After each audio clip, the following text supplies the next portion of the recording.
الحمدللہ وحدہ والصلاة والسلام علی من لا نبی بعدہ اما بعد بسم اللہ الرحمن الرحیم قال اللہ تبارک و تعالی فی القرآن المجید وَاعْبُدُوا اللَّهَ وَلَا تُشْرِكُوا بِهِ شَيْئًا وَبِالْوَالِدَيْنِ إِحْسَانًا۔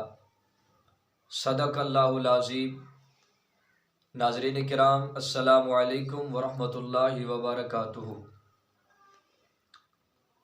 اللہ رب العزت نے قرآن مجید فرقان حمید کے اندر بہت ساری آیات کے اندر والدین کی عظمت اور شان کو بیان فرمایا ہے،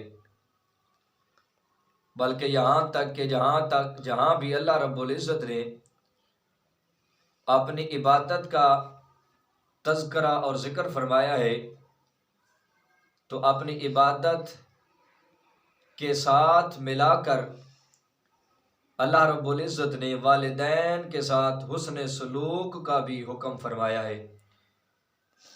چنانچہ اللہ رب العزت نے فرمایا وَاعْبُدُوا اللَّهَ وَلَا تُشْرِكُوا بِهِ شَيْئًا، کہ اللہ رب العزت کی عبادت کرو اور اس کے ساتھ کسی کو شریک نہ بناؤ، وَبِالْوَالِدَيْنِ إِحْسَانًا، اور اپنے والدین کے ساتھ احسان اور حسن سلوک کرو۔ ناظرین کرام، والدین کی ہستی ایسی عظیم ہستی ہے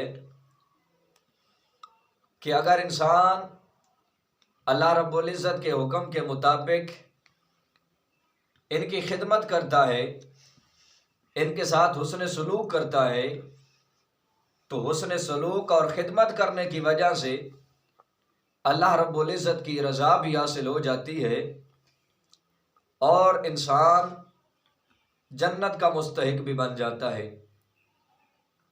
اور اگر خدا نخواستہ والدین کی خدمت نہ کی جائے، ان کے ساتھ حسن سلوک نہ کیا جائے، تو پھر چاہے انسان جتنی بھی عبادت کرنے والا ہو، جتنا بھی متقی ہو، جتنا بھی پرہیزگار ہو، وہ اس کی عبادت اللہ رب العزت کے ہاں قبول اور منظور نہیں ہے۔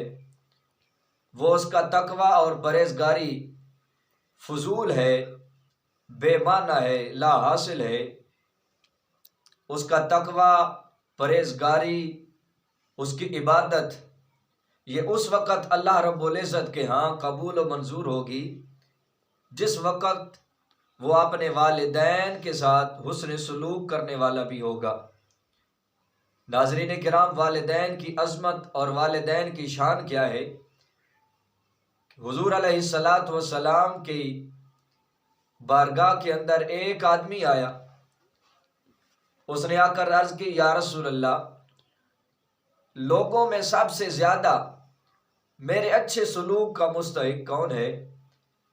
تو آپ صلی اللہ علیہ وسلم نے ارشاد فرمایا امک، تیری ماں ہے۔ پھر دوسری مرتبہ اس نے عرض کی یا رسول اللہ، پھر لوگوں میں سب سے زیادہ میرے اچھے سلوک کا مستحق کون ہے؟ تو نبی کریم علیہ الصلاۃ والتسلیم نے پھر ارشاد فرمایا امک، تیری ماں۔ اس پوچھنے والے نے تیسری مرتبہ سوال کیا یا رسول اللہ، میرے اچھے سلوک کا لوگوں میں سب سے زیادہ کون مستحق ہے؟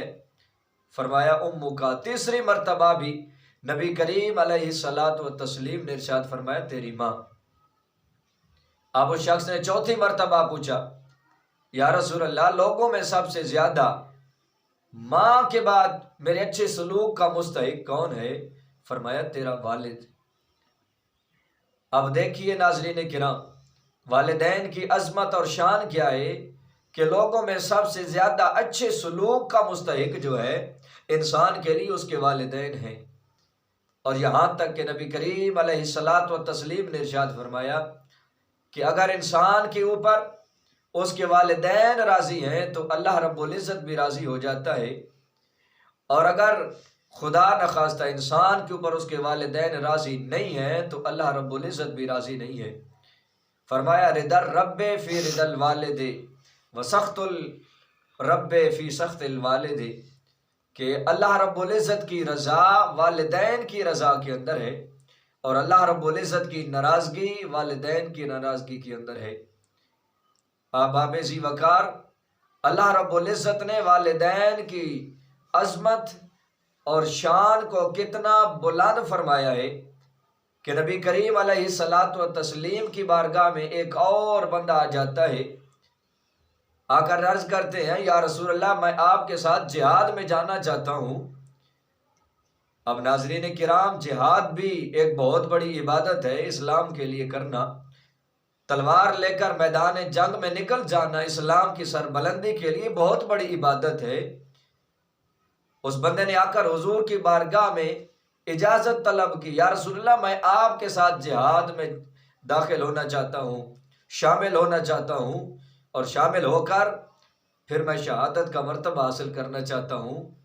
فرمایا تیرے والدین میں سے کوئی زندہ ہے؟ عرض کی یا رسول اللہ میری والدہ زندہ ہے۔ فرمایا تو چلا جا اپنی والدہ کی خدمت کر، تیری والدہ کی خدمت کرنا تیرے لیے جہاد سے بھی افضل ہے۔ تو ناظرین کرام دیکھیے حضور علیہ الصلاۃ والسلام نے والدین کی عظمت اور شان کو کن الفاظوں کے اندر بیان فرمایا ہے، اور فرمایا کہ والدین کے ساتھ حسن سلوک کی وجہ سے انسان اس دنیا میں بھی کامیاب ہو جاتا ہے اور آخرت میں بھی کامیاب ہو جاتا ہے، کیونکہ فرمایا رضا الرب فی رضا الوالد و سخط الرب فی سخط الوالد، کہ اللہ رب العزت کی رضا والدین کی رضا کے اندر ہے، اور اللہ رب العزت کی ناراضگی والدین کی ناراضگی کے اندر ہے۔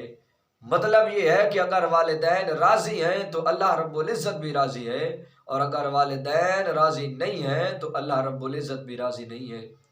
دعا کرتا ہوں اللہ رب العزت ہمیں اپنے والدین کے ساتھ حسن سلوک کرنے کی توفیق نصیب فرمائے، اپنے والدین کی خدمت کر کے ہمیں دنیا اور آخرت کی کامیابی حاصل کرنے کی توفیق نصیب فرمائے۔